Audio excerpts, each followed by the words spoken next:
Hi, my name is Casey, and I see dead people. It started when I was about 8 years old. This is actually the time when I was discovering horror movies, and I thought that maybe I had this crazy and weird overactive imagination. However, I found out the things that I was seeing, other people have witnessed the same thing.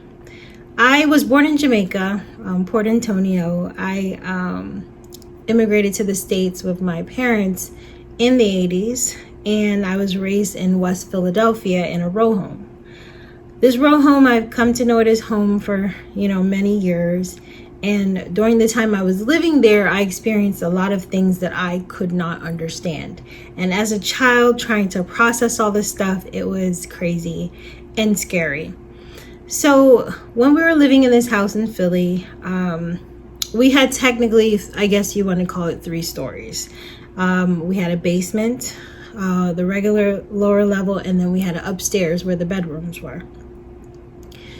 I was always afraid of going in the basement. I didn't quite understand why, but I had this fear that washed over me just, turning the knob to go down there. Our basement door, it never locked. It was just a, turn the knob and go down. And it was this eerie feeling that always creeped over me every time I went down there. Even while playing with my friends, it was like the place to be in my house because it was the coolest, and we had, neat stuff down there that we could look at, and my dad had his old records and turntables, so we always hung out down there, but I was never at ease. So I began to see things that didn't quite make sense. I remember we had a washing machine, but we didn't have a dryer at home, so we hung our clothes on the clothesline. And, my mom, after she washed, she would take the clothes and hang them up.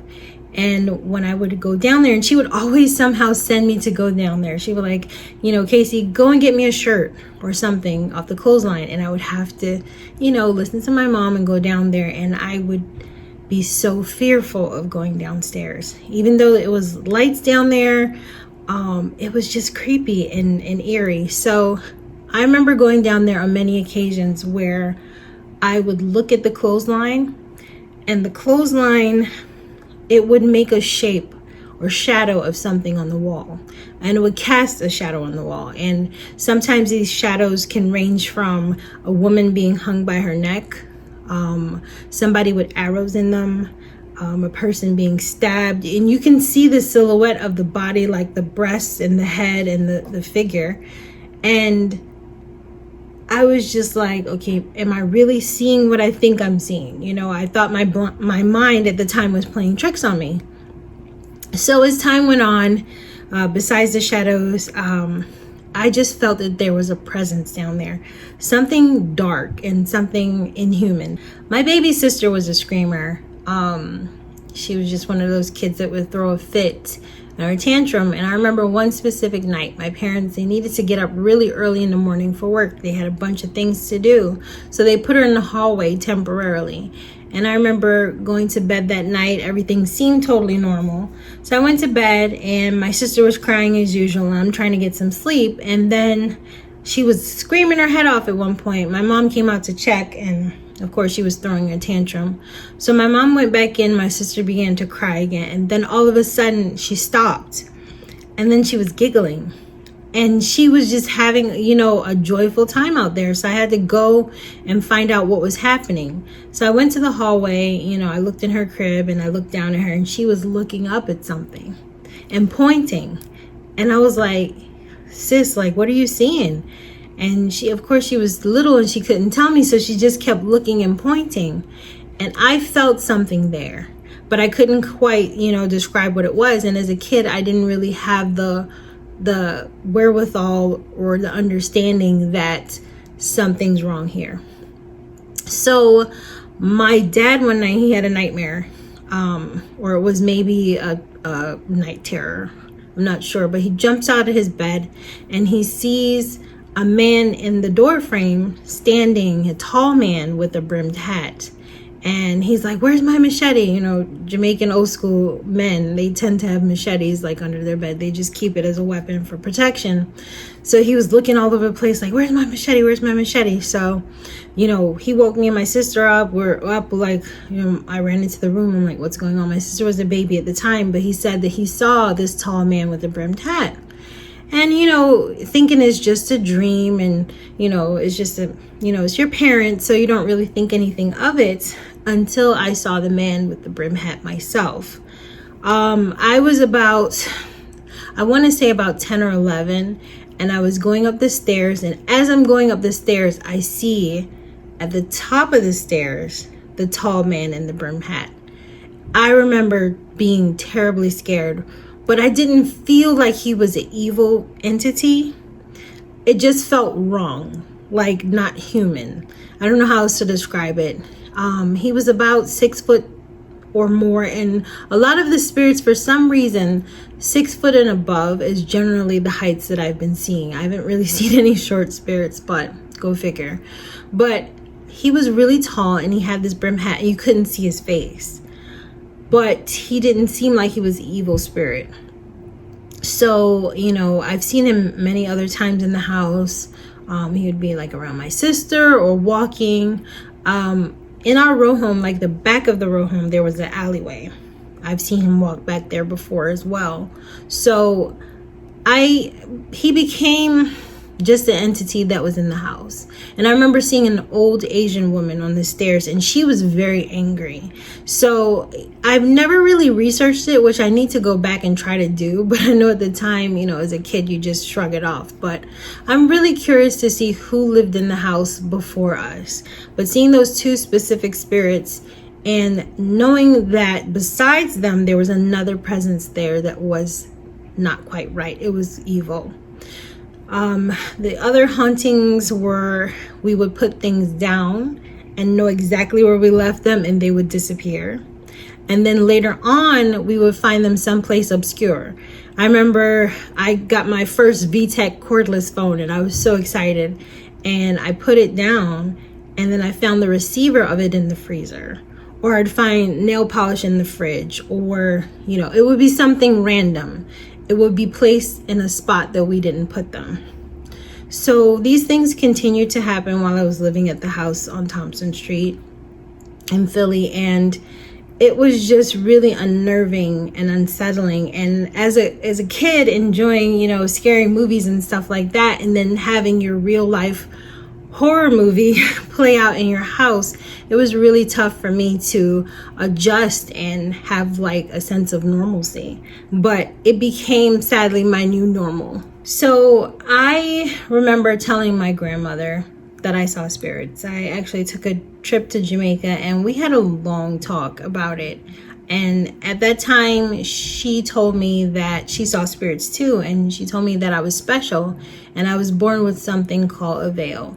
And it's the veil that basically you could see what's on the other side of this plane, which are spirits. And I remember hearing her talk as if it was this great thing to be proud of. And I was completely terrified because, I mean, I've seen things, felt things that were just wrong. And I was telling her that this is not a gift, Grandma, this is a curse. And she's like, no, that's where you have it wrong. You have a gift. And she told me when she was little, she would see spirits in a cemetery because she would take a shortcut through the cemetery to go home when she was younger. You know, just living in Jamaica, there's so much rich culture that's there. And besides the culture, there's so many old stories that the townspeople, you know, they felt that they were true. So a lot of people witness things, seeing things, hearing things, feeling things. And it took me a long time to understand that this gift is something special. It's unique for sure, because at the time I was a kid when I was seeing these things. And as an adult, you know, I hear people see spirits, and I'm not a skeptic anymore because I experienced it. So, you know, we had this talk in Jamaica, and my grandma, she came to visit us again. And when she came to visit, she took my room, and I in turn took another bedroom that was right next door. So one night she was sleeping, and then she jumps up out of her sleep and starts screaming. So everybody rushes in the room, and my grandma said that something was pulling on her big toe. She said it was a spirit in the room, and she felt it and how dark it felt, and it had an interaction with her. And I had an interaction too in my bedroom when I was younger. I remember working at Rite Aid. That was like my first, well, actually my second real job. I was a pharmacy tech, and I loved it. And they were like, Casey, do you want to do some extra hours? It's the holidays. So I was like, sure, I needed the money. I'll gladly go back and do those hours. So I went back, but before I returned to work, I took a nap. My sister was in the room with me, so I laid down on the bed. I remember vividly that it was raining. So, I saw the rain falling outside, and I'm looking like, I got to go back out there in that mess. So as I'm laying down, I felt something sit on the bed, the edge of the bed, like where my feet were. I normally curl up when I sleep. So something sitting down and depressing the bed frightened the hell out of me. And I was trying to tell my sister that, hey, something sat on the bed. She's fast asleep and I can't talk. So I'm trying to motion to her that something is in here. And then finally, I was able to murmur something. And I'm not sure she heard me. I heard her say something back, but I didn't quite get it. There was another time when I was in the bed, and my sister again was in the room with me, and I felt the sheets. It was another rainy day. I felt the sheets come up to my neck and press down on my throat, and I'm choking. I'm trying to gasp for air. I'm awake. There was no doubt that I was sleeping, and it wasn't a night terror. And I was trying to get my sister's attention, and she's just, gone in la la land, and I can't breathe. And then I tried to fake it like I died. It was the weirdest thing. So when I acted like I gave up and was stopped struggling, it released the sheets. So I did have these physical interactions with these spirits. The tall man in the brim hat, the little Asian woman, they were not evil. Like, I didn't sense evil coming from the Asian woman, although she was really grouchy, kind of agitated. She wasn't evil. But there was another presence in the home that I thought was evil. And that's the the prickly feeling that you get in the back of your neck when you descend into the basement. And that's how it felt every time I went down there, like something was wrong. And as an adult, I never really went to investigate to see if maybe somebody died in that house. I guess I was afraid of what I would find. So I'm actually going to take a look to find out, who were the people who lived in that house before me, and see if there were any deaths or any, horrible people that may have lived there before. So the presence within my childhood home, was difficult dealing with, especially being a kid into my teens and having this happen. I didn't have many friends sleep over. I always made an excuse. I went to their home instead. It was bizarre. It was really bizarre and a weird situation. And the presence, I saw them, I felt them. And again, the basement was always this thing. And even when my dad he redesigned the basement to where it was more cozy. There were couches down there. It was like a lounge area. He redid the floors. It got this whole amazing upgrade. And sadly, the basement was still this place I didn't like to go to. It was still clearly something really wrong with it. So, experiencing it, touching me, almost strangling me one night, sitting on the bed, it pulling my grandmother's toe, me seeing these shadows casted, on the walls. And then when we got our dryer, we, tied the clotheslines up. And I remember we tied the clotheslines up. I'll never forget it. And I was showing off with my sister in the basement. I still have the scar on my foot to prove it, but we were downstairs just kidding around. I don't remember how old I was, but I did a cartwheel. And I loved doing cartwheels back then, and probably wasn't a good idea to do a cartwheel in the basement. But the minute that I flipped over, the the ropes for the clothesline fell and caught my foot and flipped me onto my back.